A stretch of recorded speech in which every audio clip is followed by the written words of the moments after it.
Hey guys, this is Dave with Audio In, and I'm sure some of you may have noticed it's been a couple of weeks since my last post, and that's because my family and I were on vacation. Of course, that puts me a little behind on videos, so in an attempt to get caught up, I'm going to try to do an unboxing of these 4 sets of IEMs, and I'm also going to attempt to give some very brief listening impressions as well. I have here the CVJ BIDONG, Tanchjim MINO, NiceHCK, JIALAI Karat, and the Kefine DELCI, and I'm sorry if I just butchered all of those pronunciations. We have a lot to talk about, so let's get started.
Okay, we'll talk about the Tanchjim MINO first. I think I actually prefer the default tuning of the space travel just a little more, and it's less expensive as well, but I think I'll save that comparison for the full review. This does sound really good though, considering it's only $42. The mids are a little forward, at least in this default tuning mode. Now, of course, there are EQ options available in the Tanchjim app, but I need more time to kind of mess with that. I can tell you that I did notice that the bass seems to be pretty controlled and that it has decent bass extension. It also has pretty good upper treble extension as well. Of course, resolution isn't great, but overall it's not bad actually. It's pretty good for a budget TWS set. Okay, next we have the Kefine DELCI.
So the first thing that jumped out at me about the DELCI was the bass. It has a lot. It's good, but it could be tilting or shifting the balance a little towards the bass. Another thing that stood out to me is the treble. It sounds really natural, probably some of the best treble in the upper mid-range also I've heard under $100. And here's the thing, typically at this price range, you'll see a lot of E-shaped tunings that have either a naturalness in their mids or treble or both. And that is slowly changing, but the problem is still quite prevalent. And this, again, it's surprisingly natural sounding. It is a little warm, but I have to say, based on this quick first listen, I'm pretty impressed considering it's only $75. Actually, I think it's on sale for $59 right now. Okay, let's move on to the NiceHCK JIALAI Karat.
So the JIALAI Karat is priced at $69 and is also a single dynamic driver IM. So it's competing directly with the DELCI, but this strikes me as a little more balanced actually overall than the DELCI. That being said, I do think the DELCI's bass is a little more satisfying, and it's just overall tuning, while sounding quite similar, it does still come across as a little more natural. Although I have to say, this sounds nice and natural as well, at least in the upper mids and treble. So it's a little surprising getting two IEMs around the same price, both of which sound really good. But going back to the mid bass and lower mids, this also has similar issues with it being a little too warm, and there's also a little bass bleed as well, like again what I heard with a DELCI. All right, next we have the CVJ BIDONG.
Okay, now it's interesting that I just talked about how you can run into problems with unnaturalness in some budget sets because they might have a V-shaped tuning, but I didn't even have that issue with the DELCI or the JIALAI Karat, which is kind of surprising. But now we have the BIDONG, an almost $200 set that does kind of have a V-shaped tuning, and from what I just heard, does have some issues with unnaturalness in the mids.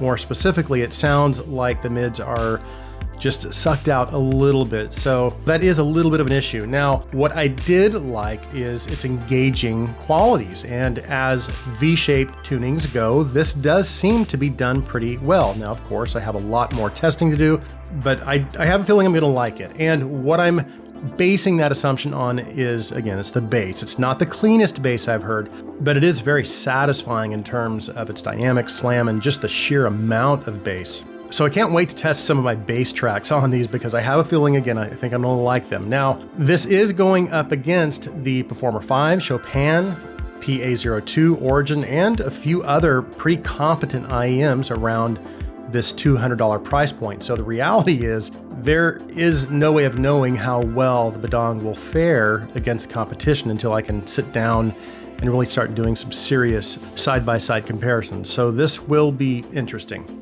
Okay, so keep an eye out for upcoming full reviews on all of these IEMs. Thanks so much for taking the time to watch. If you like my content, please take a second and hit that subscribe button. Also, if you would please like this video, please share this video. I hope you guys have an awesome day.